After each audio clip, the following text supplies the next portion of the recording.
இந்த படத்தை பாத்தீங்கன்னா பாகுபலிக்கு அப்புறம் சரியான ஒரு படமே கொடுக்கல. இதை எல்லாருமே எதிர்பார்க்கறாங்க. காரணம் பேன் இந்தியா மூவிங்கிற ஒரு காரணம். அமிதாப் பச்சன், கமலஹாசன், பசுபதி, தீபிகா படுகோன் எக்கச்சக்கமான பேர் நடிச்சிருக்காங்க. இதுல ஒரு கார் டிஃபரெண்டா கொடுத்துருக்காங்க. அந்த காரை பார்த்தோம்னால வித்தியாசமா இருக்கு. யானைக்குட்டியை கவுத்து போட்ட மாதிரி இருக்குது. நீங்க ஹாலிவுட் படம் பாத்தீங்கன்னா அவஞ்சிருந்த மாதிரி ஏலியன் வச்சு நிறைய படம் எடுத்திருப்பாங்க. அந்த படத்துல பார்த்தா கார் எல்லாம் எக்கச்சக்கமா இந்த மாதிரி போட்டு அதெல்லாம் குட்டி குட்டியா இருக்கும். ஓரளவு இருக்கும். டயர் காட்டுறான் இந்த படத்துல கல்கில அவ்வளவு பெரிய டயர். அது எப்படி ஓட்ட முடியுமா என்ன ஒண்ணும் புரியல. முன்னாடி 2 வீல் பின்னாடி ஒரு வீல். போய் முன்னாடி ஒரு வீல் இருக்கும் பின்னாடி 2 வீல் இருக்கும். இது அப்படியே உல்டா பண்ணி முன்னாடி 2 வீல கொடுத்துட்டான் பின்னாடி ஒரு வீல கொடுத்துருக்கான். இது எப்படி எனக்கும் புரியல. அது எப்படி ஓடுங்கிறது எனக்கும் தெரியல. பட் பார்த்தா ரொம்ப பயங்கரமா எடுத்துருக்காங்க. புரியாபாத்தின பார்த்தா ஒரு குத்தி வச்சுக்கிட்டு மந்திரகோள் மாதிரி இந்த பழைய படம் சாமியார் படத்தை விஷ்ணாச்சாரிய படத்தை பார்த்தோம்னா குத்தி வச்சுட்டு வருவாங்க எல்லா சாமியும். அந்த மாதிரி குத்தி வச்சுட்டு தம்மு திம்மு நடிக்கிறான். அவன் இங்க பறக்கிறான். பார்த்தா ஏலியன்ஸ் படம் மாதிரி சொல்றாங்க. மேல உலகத்துல தண்ணி இருக்கு. அந்த தண்ணி கிடைச்சா இந்த உலகத்துல நம்ம எல்லாரும் நிம்மதியா இருக்கலாம். சின்ன டைலாக் ஒண்ணு அது தீபிகா படுகோன் சொல்றாங்க. இன்னொரு ஆட்சி சொல்றாங்க சரியா தெரியல. பட் டைலாக் மட்டும் வரும். தண்ணியால் இந்த உலகம் அழியுங்கிற மாதிரி ஒரு கதையை அவங்க வளர்த்துருக்காங்கன்னு தெரியல. இன்னொன்னு கமலஹாசன் கடைசியா ஒரு டைலாக் சொல்லுவாங்க. முக்கியமான டைலாக் சொல்றாங்க. நான் எதிர்பார்த்த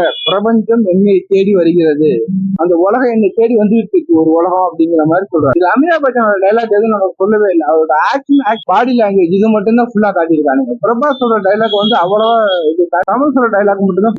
பிரபாஸோட டைலாக் எல்லாம் தெலுங்கு கலந்த தமிழ்ல வர்ற மாதிரி தோணுது. டக்குன்னு புரியுதுன்னா டக்குன்னு அடுத்த ஷாட்டு போயிடுறாங்க. டைலாக் என்னன்னு தெரிய சொல்றதுக்குள்ள டக்குன்னு அடுத்ததுக்கு போயிடுறாங்க. அதனால இது ஆகுது. ஹாலிவுட்ல எடுத்த படம்லாம் செம்ம ஹிட் ஆயிருக்கு. ஹாலிவுட்டையே திரும்பி பார்க்கிற அளவுக்கு ஒரு இந்தியன் படம் மிகப்பெரிய ஹிட் ஆகணும். ஹாலிவுட்டை நம்ம திரும்பி பார்க்கணும். ஆஸ்கார் விருது வரைக்கும் வாங்கல. சத்யஜித் ரேக்கு அப்புறம் கண்டிப்பா வாங்கணும். யாருமே வாங்கணும். ஆனா கல்கி படம் கண்டிப்பா வாங்கணும். பார்த்தேன். ஹாலிவுட் படத்தை அந்த வாய்ஸ் ஓவர் பிளஸ் பேக்ரவுண்ட் அந்த ஆர்ட் ஒர்க் எல்லாமே அப்படிதான் இருக்கு. பிரபாஸ் மேல எக்ஸ்பெக்ட் நாங்களும் தோத்து போயிட்டாங்க. ஆகோல்ல இருந்து ஆதி புருஷன்ல இருந்து சலார்ல இருந்து எங்களால முடியும். இந்த படம் கம்பேக்கா இருக்கும், இந்த படம் கம்பேக்கா இருக்குன்ட்டு எனக்கே கொஞ்சம் கஷ்டமா தான் இருக்கு. அமிதாப் பச்சன் பாத்தீங்கன்னா இந்த சக்திமான்ல ஒரு கேரக்டர் வருதுல மந்திரவாதி அது மாதிரி போட்டிருக்காங்க. எனக்கு என்னமோ இந்த சக்திமான இந்த ஆரியமான சொல்லிட்டு சின்ன வயசுல ஒரு சீரியல் இருந்துச்சுல அது பேஸ் பண்ணி எடுத்திருப்பாங்களோ நினைக்கிறேன். மந்திரகோள் மாதிரி தான் இருக்கு. ஹாரி பாட்டர் மூவில வரும்ல ஒருத்தர் அதை அப்படியே காப்பி பண்ணிருக்காங்க. அவ்வளவுதான். எனக்கு அந்த காப்பி அடிக்கிற விஷயம் எனக்கு பிடிக்கல. ஒரு மாதிரி அது மிரட்டலா இருக்கு.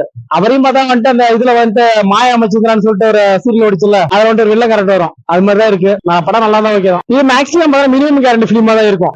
ஒரு 15 வயசுக்குள்ள இருக்க எல்லா பசங்களுக்கும் அது பிடிக்கும். அந்த அளவுக்கு படத்துல கண்டென்ட் இருக்கும். ஏன்னா அது யூனிவர்ஸ் போற மாதிரி ஒரு கண்டென்ட் மாதிரி தான் இருக்கு. ஒரு சூப்பர் ஹீரோ பிலிம் மாதிரி தான் இருக்கு. பேட்மேன் இதெல்லாம் வந்துச்சுல டோரு இது மாதிரி அது மாதிரி பிலிம்ஸ் வரிசையில் தான் டிஃபரெண்ட். ஆனா அதுல ஆக்டர்ஸ் எல்லா ஆக்டர்ஸ் நம்மளுக்கு ஆக்டர்ஸ் பேக்ரவுண்ட் மாத்திருக்காங்க. அவ்வளவுதான். ஆர்ட் ஒர்க் மாத்திருக்காங்க. அதை அப்படியே செட்டு போட்டுருக்காங்க மாதிரி படிச்சு நல்லா படிச்சே தெரியுது.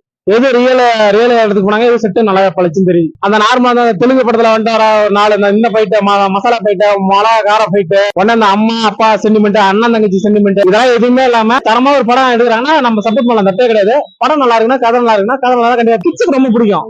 இவங்க பெருமையா அந்த யங்ஸ்டர் பெருமையா பாப்பாங்களான்னு தெரியல. அதாவது உலகத்துக்கு போற மாதிரி தெரியல. யூனிவர்ஸ் போற மாதிரிதான் கதை அமைச்சிருக்காங்க. பிரபஞ்சங்கிறத நம்ம கற்பனைக்கு அப்பாற்பட்டது. அதாவது மனுஷன் இவ்வளவு தூரம் இது பண்றாங்கன்னா அவங்களோட இமேஜினேஷன் பவரை வச்சுதான் எல்லாமே இது பண்ணுவாங்க. அவங்க அந்த யூனிவர்ஸ் போறது எல்லாமே ஒரு கற்பனை தான். அங்க மனுஷங்க இப்ப பூமி விட்டு வேற இடத்துல மனுஷங்க கிடையாது. ஆனா இவங்க சொல்ற ஸ்டோரி பாத்தீங்கன்னா யூனிவர்ஸ் போறாங்க. பிரபஞ்சம் விட்டு பிறகு வராங்க.